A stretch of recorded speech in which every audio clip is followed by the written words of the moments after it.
សួស្តីថ្ងៃនេះនាងខ្ញុំមកធ្វើការបុកសណ្ដែកពុកម៉ែបងប្អូនចំពោះគ្រឿងផ្សំមានតែប៉ុណ្ណេះពុកម៉ែបងប្អូនមានសាច់គោមានសណ្ដែកដីសណ្ដែកគួរហើយនឹងមានម្ទេសមានក្រូចឆ្មាមានខ្ទឹមសហើយនឹងទឹកប្រហុកជាដំបូងគឺនេះគឺជាម្ទេសនេះខ្ញុំដាក់ចំនួន2គ្រាប់ហើយមានស្ករសហើយនេះខ្ញុំធ្វើការបុកគ្រឿងទាំងអស់នេះបញ្ចូលគ្នាឲ្យសព្វពុកម៉ែបងប្អូន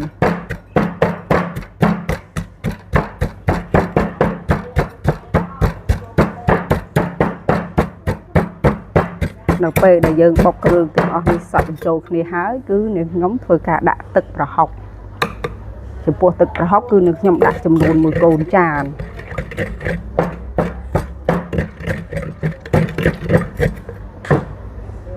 ហើយសណ្ដែកដីគឺនាងខ្ញុំដាក់ពាក់កណ្ដាលសិន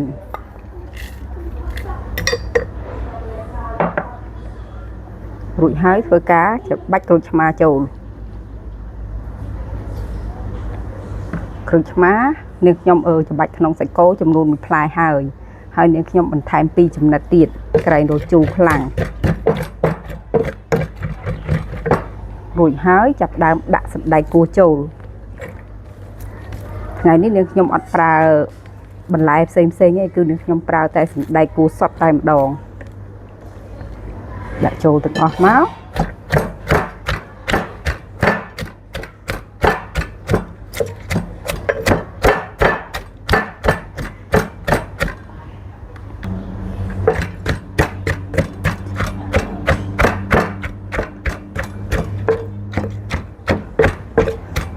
បុកសណ្ដែកឲ្យរាងបែកបន្តិចមកទើបចាប់ដើមដាក់សាច់គោ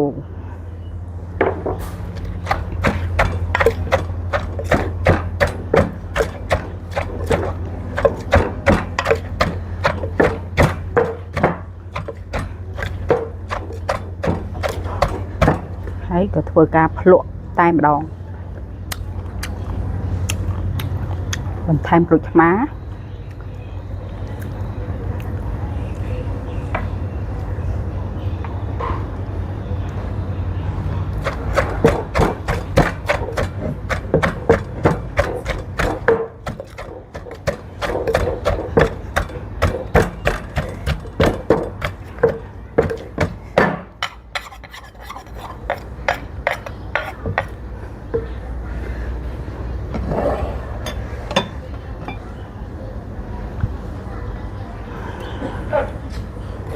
ងាយលឿនរហ័សទាន់ចិត្តតែម្ដងដួសដាក់ចាន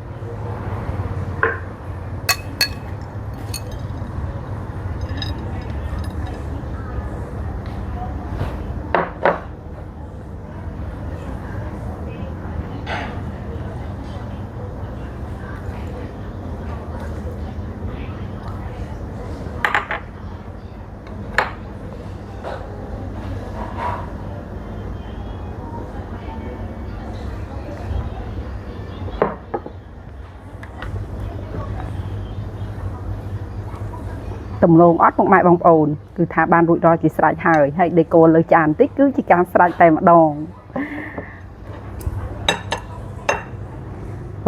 អារម្មណ៍ថាឆ្ងាញ់តែម្ដងមេឃរលឹមភ្លៀងតិចគឺថាដាក់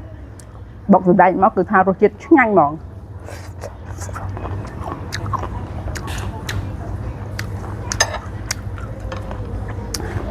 សូមអរគុណ